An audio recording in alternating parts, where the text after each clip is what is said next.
নমস্কার, শুভ সকাল। আজকে কালেকশনে আসছি আমার এক সদস্যের বাসায়। তো আপা কি কাজ করে দেখব। আপার নাম হচ্ছে রীতা আপা। তো রীতা আপা আমাদের ব্রাক থেকে লোন নিছে। লোন নিয়ে হচ্ছে এই যে ব্যবসা করে। রীতা আপার স্বামী আজাহার ভাই। আজাহার ভাইয়ের একটা হাত নাই, কিন্তু এক হাতেই সে অনেক সুন্দরভাবে স্বাভাবিক জীবনযাপন করে, সব কাজই করতে পারে। এই যে খড়ি ফেরে ফেরে রেখেছে একটা হাত দিয়ে। আর হচ্ছে এই যে ভাবি রীতা আপা হচ্ছে বাড়ি থেকে এই সিঙ্গারাগুলো তৈরি করে দেয়। আর এখানে রাখছে হচ্ছে পেঁয়াজ কেটে রেখেছে। আর এগুলো হচ্ছে করবে কি বানাবেন রীতা আপা এগুলো দিয়ে? এগুলো দিয়ে পেঁয়াজি হবে। এর মধ্যে পেঁয়াজ দিছেন? ও পেঁয়াজ পেঁয়াজ এগুলো দিবেন। আর এর মধ্যে কি দিছেন? ও এগুলোর মধ্যে ডাল, ময়দা এবং মশলা মিশিয়ে রেখে দিছেন। এখন পেঁয়াজগুলো কেটে এর মধ্যে দিবে।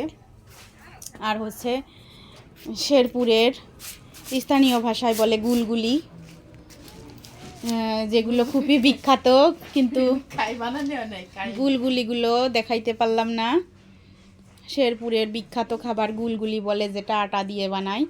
আটা দিয়ে গোল গোল বল করে, এরকম সিঙ্গারার সাইজেরই, কিন্তু গোল গোল করে। ওগুলো বেসনে চুবায়ে তেলে ভেজে নিয়ে বিক্রি করে, এগুলোকে বলে গুলগুলি।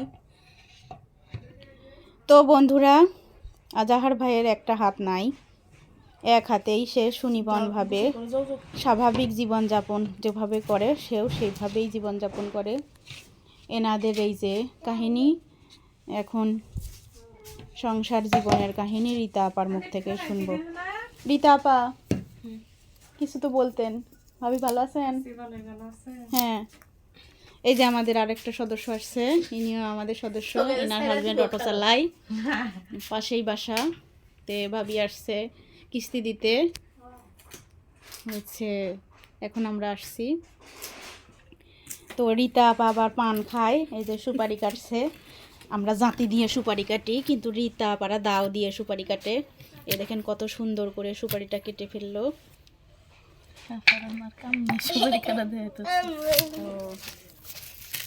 এই যে রীতা আপা আপনার কয়টা বাচ্চা জানো? 2 ছেলে মেয়ে, এক ছেলে এক মেয়ে। একটা ছেলে একটা মেয়ে। এটাই ছেলে, তাই না? ছেলেটা ছোট, রীতা আপার বাচ্চা। একটা ছেলে এবং একটা মেয়ে। এটা হচ্ছে রীতা আপার ছেলে, মেয়েটা একটু বড়, স্কুলে পড়ে। তো রীতা আপার কাছ থেকে এখন শুনবো সে কিভাবে জীবনযাপন করে। রীতা আপা কিছু বলতেন? কি আর বলবো ভাই, আল্লাহ তাআলা সংসার করছে। রীতা আপা একটু মনে দুঃখ পাচ্ছে, এই জন্য মাথা নিচু করে আছে। যাই হোক, মনে কিছু করার নেই, কারণ আজাহার ভাই যেমনই হোক, কিন্তু একজন স্বাভাবিক মানুষ যেমন, তার থেকে আমরা মনে করি সে ভালো। সে সুস্থ স্বাভাবিক মানুষ, না থাকার মধ্যে তার একটা হাতই নেই।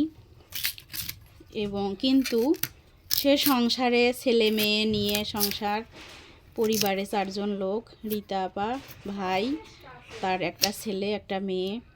মেয়েকেও স্কুলে পড়াচ্ছে, ছেলেকেও ইনশাল্লাহ পড়াবে। আর হচ্ছে মেয়ে মাদ্রাসায় দিছে। আর হচ্ছে রীতা আপার গরু আছে। আজাহার ভাই সব কিছুই করতে পারে। সে গরুর ঘাস খাওয়ানি, তারপরে খড়ি ফাড়া, আবার এই যে বাইরে কাজ করে, ভ্যান চালায়। ভ্যান নিয়ে এই যে এখন যে এইগুলো ভাজি করলো, মানে এই যে এইগুলো তৈরি করে দিল রীতা আপা বাড়ির থেকে, এগুলো নিয়ে আবার বাজারে নিয়ে নিজেই ভাজবে, আবার বিক্রি করবে। মানে সারাদিন থাকলে সে পুরা টুক দেখা পাবেন, একটুর জন্য আর কি দেখা পাবেন। ও আসলে আমরা তো সাময়িক সময়ের জন্য আসি, এই জন্য আপা আমাকে বলছে যে আপনি সারাদিন থাকলে পুরোপুরি দেখতে পারবেন সে কি কাজ করে, কি কাজ করে না। তো বন্ধুরা, আজকে এ পর্যন্তই। আমরা এখন আজাহার ভাইয়ের সঙ্গে একটু কথা বলে দেখেই চলে যাব। এই যে আমাদের আজাহার ভাই চলে এসেছে। তো যাই হোক, মানুষের দুর্বলতা নিয়ে আর কথা বলবো না। সে সার্বিক দিক দিয়ে তার এমন জীবনে সে সুখী। আজহার ভাই ব্যক্তিগত জীবনে আপনি কি সুখী? আলহামদুলিল্লাহ এই দেখেন মুখে অম্লান হাসি, আমি সুখী। হ্যাঁ দেখেও খুব ভালো লাগে।